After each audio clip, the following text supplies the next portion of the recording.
आपण आलो आहे जर्मनीमध्ये सॅक्सोनी इथे सॅक्सोनी नॅशनल पार्कमध्ये. इथून आपण वर टॉपवर जाणार आहे हायकिंग करत. आत्ताच आम्ही गाडी पार्क केली आहे आणि ही बघा राजलक्ष्मी आणि राजवीर.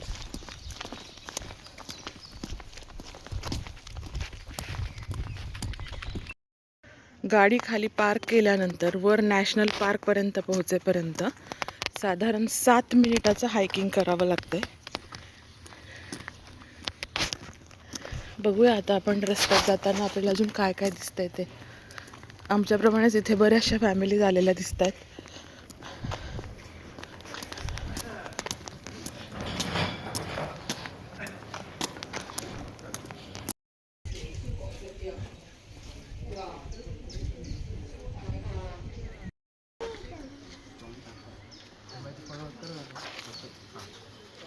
इथे अत्यंत विलोभनीय दृश्य दिसतंय आपल्याला.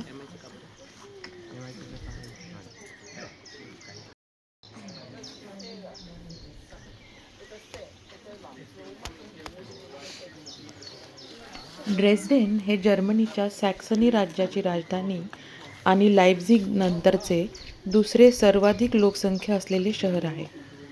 जर्मनीतील हे शहर क्षेत्रफळानुसार चौथे सर्वात मोठे शहर आहे. ड्रेस्डेनच्या शहरी क्षेत्रात फ्रायटल, पिरणा, राडेब्युल, मायसेन, कॉसव्हिक, राडेबर्ग आणि हायडेनाउ या शहरांचा समावेश आहे. ड्रेस्डेनमध्ये सुमारे 7,90,000 रहिवासी आहेत.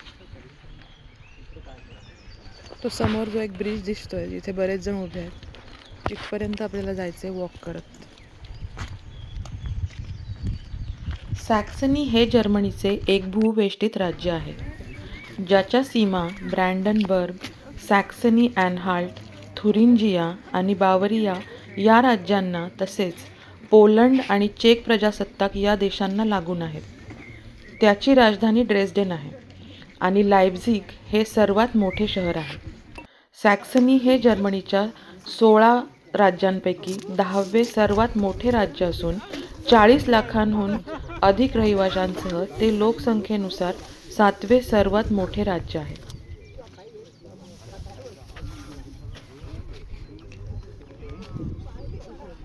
इथे मध्ये पण एक ब्रिज दिसतोय जिथे आपल्याला लोकांची ये जा दिसते. आता आपण इथून खाली उतरून त्या ब्रिजपर्यंत जाणार आहोत.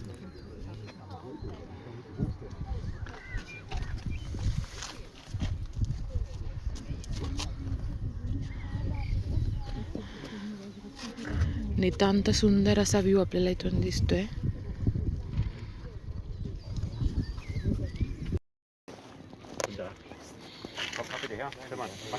इथून आता आपण खाली जात आहोत. खाली पण एक ब्रिज आहे मधोमध. तिथपर्यंत आता आपल्याला जायचंय.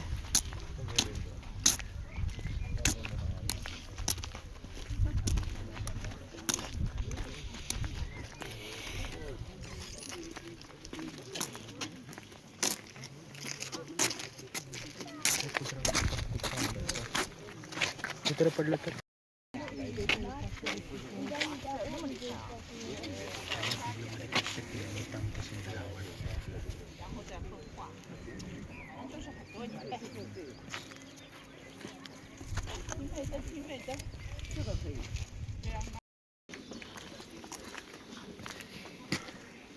आज हायकिंगसाठी वेदर पण खूप सुखद असल्यामुळे उन्हाचा त्रास जाणवत नाहीये. हलकंसं ऊन आहे आणि थंडी पण नाहीये.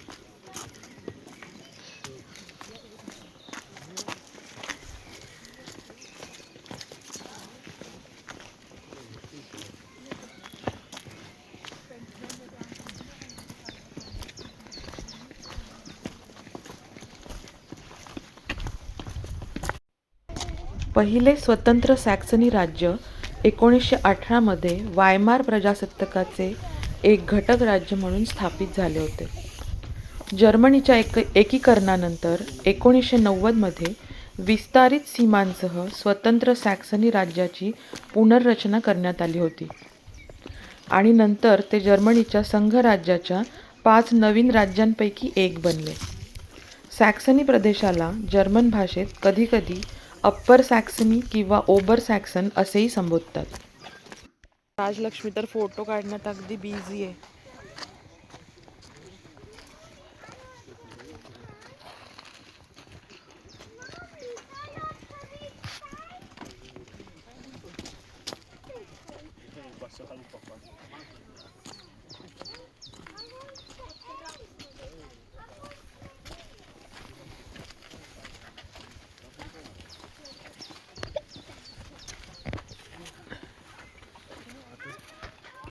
बर्लिन शहराच्या रोजच्या धावपळीपासून थोडंसं दूर अत्यंत सुरेख शांत असं हे ठिकाण आहे. Ich stand schon bestimmt 5 Minuten bevor Sie hochgekommen sind. Ach so, okay. Alle hier gewartet. Ach so, okay. Aber dann nicht wundern, wenn andere auch drängeln.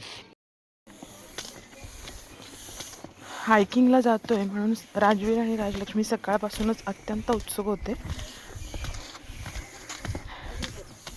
इथे दर 1.5 महिन्यांनंतर त्यांना 2 वीकची सुट्टी असते. त्यामुळे त्या 2 वीकच्या सुट्टीत सीझनप्रमाणे आम्ही आमची ट्रिप प्लॅन करत असतो.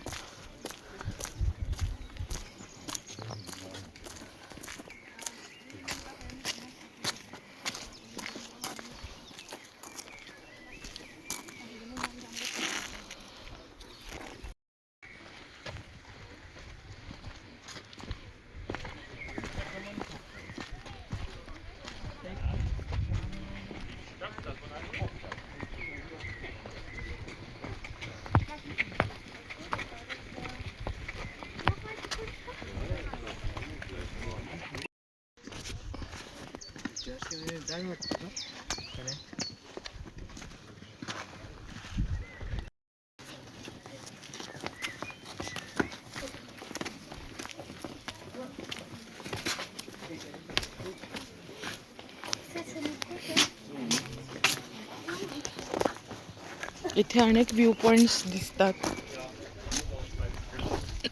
प्रत्येक व्ह्यू पॉइंटवरून तुम्हाला वेगळं दृश्य दिसतंय.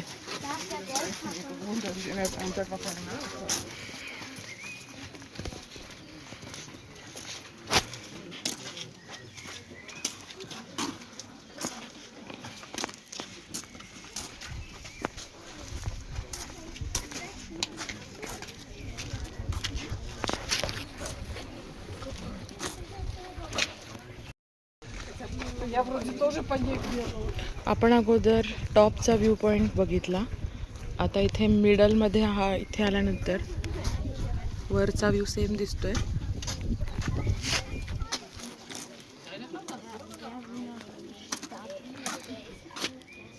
Also ich gehe nicht da hoch, ich gehe irgendwann da.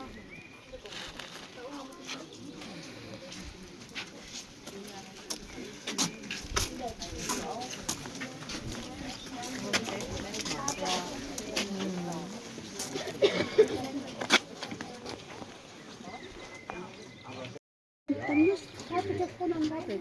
Okay.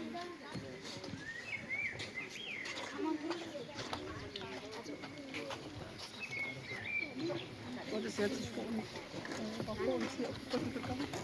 Voll laut.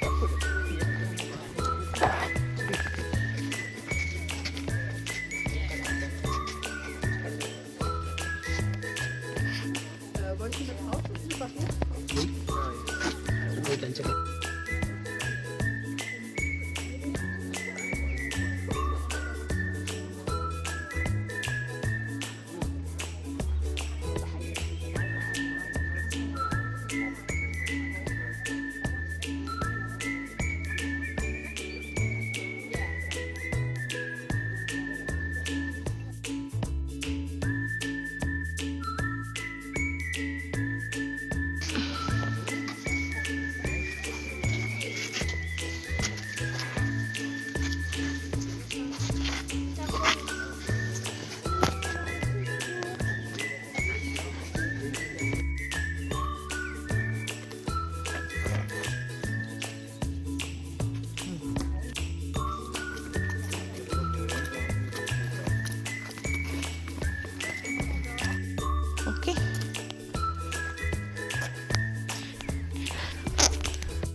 या पार्कमधली ही भिंत मला महाराष्ट्रातल्या किल्ल्यामध्ये जे बुरुज असायचे त्याप्रमाणेच भासली. इवन हे जे समोर इथे बघ दिसतंय आपल्याला, हे पण आपल्याला बुरुजाप्रमाणेच दिसतंय.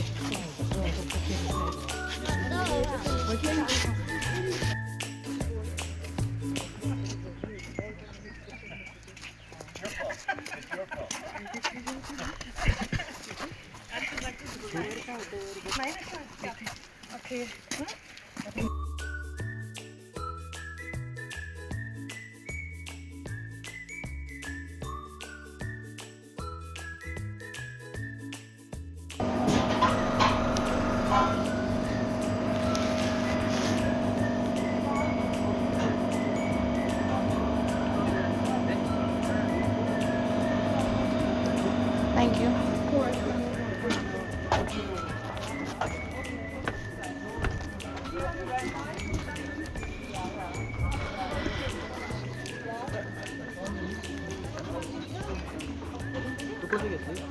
रोमिओ. सगळ्यांनी लाईक केलं ना. थँक्यू. बसेल का? हा?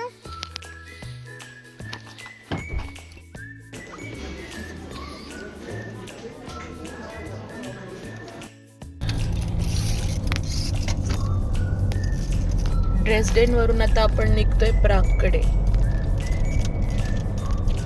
ड्रेसडेनवरून प्रागला पोहोचायला साधारण 2 ते 2.5 तास लागतात. आमचा आजचा हा ब्लॉग जर तुम्हाला सगळ्यांना आवडला असेल तर तुमच्या प्रतिक्रिया आम्हाला कमेंटमध्ये द्यायला विसरू नका. आणि कमेंटमध्ये लिहा श्री स्वामी समर्थ. पुन्हा एकदा भेटूया पुढच्या नवीन ब्लॉगमध्ये एका नवीन देशात. बघत राहा आमचं चॅनल आणि सबस्क्राईब पण